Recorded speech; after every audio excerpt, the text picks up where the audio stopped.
এই হাঁস কত বেচবা? হ্যাঁ কত? 1000 টাকা জোড়া? কত বেচবা? আসসালামু আলাইকুম গাইস, আশা করি সবাই ভালো আছেন। এটা হচ্ছে আমাদের নানির বাড়ি এলাকা, মুক্তাগাছা, ময়মনসিংহ মুক্তাগাছা। ময়মনসিংহ মুক্তাগাছা এরিয়া। পুরোটা একটা পুকুর। এই হাঁস কত বেচবা? হ্যাঁ কত? 1000 টাকা জোড়া? কত বেচবা? দুইটা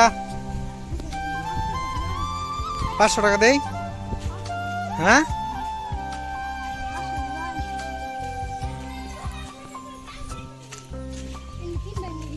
তুমি যদি বিক্রি করো আমি অবশ্যই নেবো, ঢাকা নিয়ে যাবো।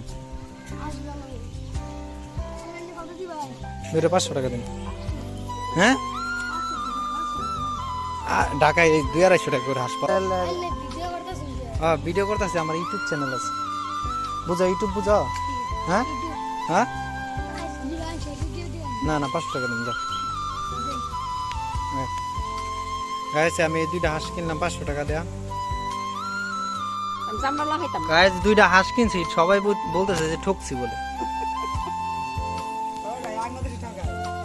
এখন এখানে হাঁসের দাম কম, যাক সমস্যা নাই, হয়তো বা 50-100 টাকা বেশি দিয়েছি ছেলেরে। বড় বড় তো। আরে বাচ্চা হাঁস এই দেখ, ফোন নেই টোন নেই। এখন আপনাদের চোখে কি এই দুইটা হাঁস কিনা 500 টাকা দা কিনছি ঠকা হয়েছে না জিতে হয়েছে বুঝলেন? আমার কমেন্ট করে অবশ্যই। কতটুকু করবে? 1 কেজি করে হইব না।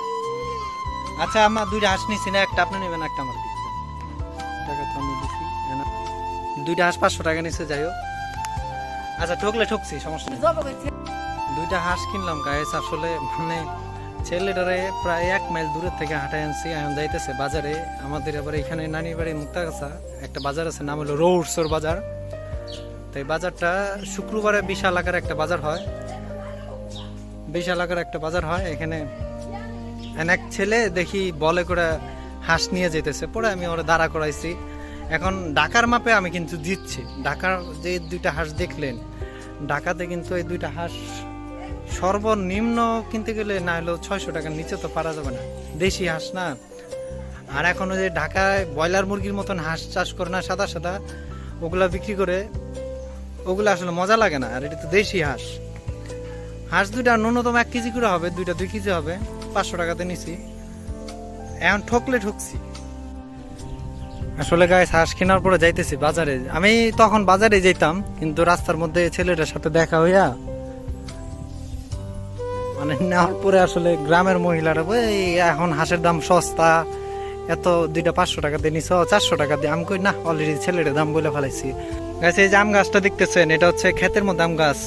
আমি জন্ম থেকে, মানে আমার জন্ম তো অবশ্য আমার জেলা শেরপুর, আমার কিন্তু শেরপুর জেলা বাড়ি, আর আমার নানির বাড়ি মুক্তাগাছা। এই আম গাছটা ছোট থেকে দেখতেছি, এখন ওইরকমই এই আম গাছটার বয়স হয়েছে অনেক।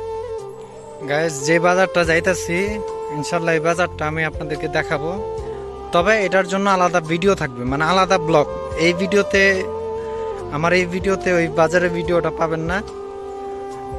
আমার চ্যানেলের সাথে থাকবেন ইনশাল্লাহ। ওই ভিডিওটা আমি মানে একই সাথে ছাড়বো, হয়তো বা একদিন পরে একদিন আগে, এরকম।